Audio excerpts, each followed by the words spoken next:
और अब आपको दिखाते हैं दिल्ली के न्यू अशोकनगर का सूरत हाल। इंडिया डेली लाइव की टीम वहां पर पहुंची। दिल्ली के न्यू अशोकनगर इलाके में आखिर क्या है जनता का मूड और जनता की समस्याओं को लेकर, हमारी इस रिपोर्ट को देखिए। तो पूर्वी दिल्ली का सूरत हाल जानने के लिए आज हम पहुंचे हैं अशोकनगर। मेरे पीछे आप तस्वीरों में देख सकते हैं कि सड़कों की जो बदहाली है वो यहाँ ये सड़कें खुद ही बयां कर रही हैं कि किस तरह से यहाँ पे सड़कों की जो स्थिति हो गई है वो यहाँ रहने वाले लोगों के लिए आफत बन चुकी है। सड़कों पर पैदल चलना तक मुनासिब नहीं है, फिर भी ऐसे में 2 पहिया वाहन और 4 पहिया वाहन भी इसी सड़कों पर इनकी आवाजाही होती रहती है लगातार, और ये सड़कें किसी बड़े हादसे को भी निमंत्रण दे रहे हैं। इन सड़कों की हालत और अशोकनगर की और तमाम समस्याओं के बारे में बात करने के लिए यहाँ की जो जनता है वो भी हमारे साथ मौजूद है। यहाँ के लोगों से भी हम बात करते हैं कि इन सड़कों के अलावा और क्या कुछ उनकी समस्या है। लेकिन सबसे पहले सर, ये जो सड़कों की हालत है ये तो हम भी देख रहे हैं, यहाँ पे पैदल तक चलना मुनासिब नहीं है, लेकिन फिर भी 2 पहिया 4 पहिया वाहन यहाँ पर चल रहे हैं। मैडम मेन रास्ता यही है और सबसे बड़ी रोड यही है अशोकनगर की, इससे बड़ी रोड कोई नहीं है।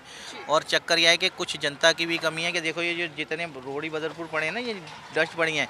अब इसका मकान बना इसने अपना मलबा डाल दिया, इसका मकान बना इसने मलबा अपना डाल दिया। और इस गली इस रोड पे पूरे यहाँ से लेके स्टैंड अपार्टमेंट से लेके और 7 सेक्टर 7 तक, मतलब इस रोड पे प्रधान भी ज़्यादा हैं, नेता भी ज़्यादा हैं। और इस रोड पे जैसे हमारे निगम पार्षद जी हो गए, जैसे हमारे विधायक जी हो गए और सांसद जी हो गए। निगम पार्षद कौन है आपके यहाँ के? संजीव सिंह जी हैं। आम आदमी पार्टी? आम आदमी नहीं, वो बीजेपी से हैं। अच्छा, वो बीजेपी से। और जो हमारे विधायक जी हैं रोहित मेहरोलिया, वो आम आदमी पार्टी से हैं। और जो हमारे सांसद जी हैं वो भी हमारे बीजेपी से हैं, गौतम गंभीर जी। लेकिन इस रोड की सुध लेने वाला कोई नहीं है। वो इस पर क्या ही पता नहीं क्या लगा। शुरू में अच्छा भला बन भी रहा था तो लोगों ने कहा मेरा मकान नीचे पड़ जाएगा, कोई कह रहा मेरा मकान ऊंचे पड़ जाएगा। इस रोड के नीचे कम से कम 5 फुट नीचे नाला बना हुआ है, तो वो मिट्टी ना ठेकेदार ने उठानी थी। जब नाला बनाते हैं ना, तो यहाँ के जो लिखत में दे के आए, जो यहाँ से लेकर के मेरे ख्याल से 2 किलोमीटर होगा ये, तो यहाँ के कम से कम 10-12 प्रधान जो है साइन करके लिख के दे के आए कि जिस रोड पे मिट्टी ना उठाई जाए, क्योंकि हमारी मिट्टी उठा ली गई तो हमारा मकान नीचे हो जाएगा, कोई ऊँचे। तो सर चलना भी मुश्किल हो जाता होगा? बहुत मुश्किल होता है, बहुत मुश्किल। आपकी तो यहाँ पे दुकान भी है? हाँ, दुकान भी हमारी भारत ड्राई क्लीन की दुकानें हैं। और आई थी है ना, दिक्कत भी होती होगी आपको? बहुत ही दुकानों में मिट्टी चढ़ जाती है। हम लोग बाग के कपड़े देते हैं, कहते हैं तुम क्या ड्राई क्लीन करते हो, मिट्टी चढ़ी हुई है इस पर। भैया देखिए, इस वक्त दिल्ली में पॉल्यूशन भी सबसे ज़्यादा फैल रहा है और यहाँ पे सड़कों का जो हाल है, धूल धुआं तो यहाँ लगातार उठ रहा है। कितनी दिक्कत हो रही है यहाँ? दिक्कत इतनी होती है कि कभी कभी अगर मान लो कोई बच्चा या हम लोग बाहर बैठना चाहें तो बैठ नहीं सकते, इतना बुरा हाल हो जाता है, इतनी धूल उड़ती है। दुकानों के तो हाल ये खुद बता सकते हैं कि दुकानों का क्या हाल है। कपड़े मान लो आप अभी रखो, कोई सामान आप अभी रखो और थोड़ी देर बाद वो बिल्कुल छूने लायक भी नहीं रहता। बाहर खड़े होना यहाँ बिल्कुल दूबल है, बहुत बुरा हाल रहता है यहाँ पर। रिहायशी इलाका भी है सर, आप लोग के घर भी यहाँ पर होंगे, दिक्कत तो बहुत होती होगी क्योंकि सड़कों की हालत तो बहुत ख़राब है, धूल मिट्टी लगातार उड़ रही होंगी और दिल्ली में इस वक्त पॉल्यूशन भी सबसे ज़्यादा फैला हुआ है। हालत ये होती है मैम कि यहाँ पे अगर शाम के समय खड़े हो जाइए तो ट्रैफिक का ये हाल होता है कि काने मतलब नॉइज़ पॉल्यूशन इतनी हाई लेवल पे होता है कि हम लोग अपने क्लिनिक के अपने दरवाजे खोलते तक नहीं है, मतलब ओपन करके नहीं रख सकते कुछ।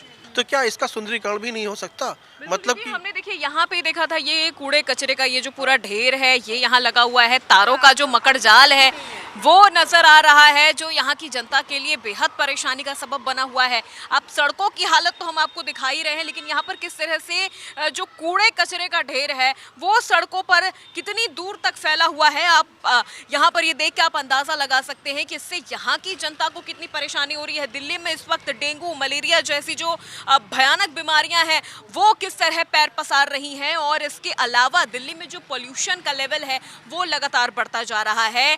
300 के पार दिल्ली में इस वक्त पोल्यूशन जो है वो पहुंच चुका है, यानी बेहद खराब श्रेणी में इस वक्त दिल्ली की जो स्थिति है वो दिवाल। ऐसे में ये सड़कें यहाँ के लोगों के लिए जी का जंजाल बन चुकी है। लोगों का कहना है कि वो घरों से बाहर 2 मिनट के लिए बैठ नहीं सकते हैं। अपनी जो दुकानें यहाँ पर लोग चलाते हैं, दुकानों के अंदर दुकान खोलते ही कूड़ा जो पूरे धूल होता है वो भर जाता है, इससे इन्हें काफ़ी ज़्यादा परेशानी होती है। कई बार शिकायत कर ली गई लेकिन उसके बावजूद भी कोई समाधान नहीं हो रहा है। अब ऐसे में देखने वाली बात यह है कि आज यहाँ की जो जनता कह रही है, जो तमाम सवाल खड़े कर रही है, इन सवालों के जवाब इन्हें कौन से विधायक या कौन से नेता देते हैं। वीडियो जर्नलिस्ट जितेंद्र के साथ मैं अपूर्वा, इंडिया डेली लाइव। भारतीय वायुसेना अपनी ताकत में लगातार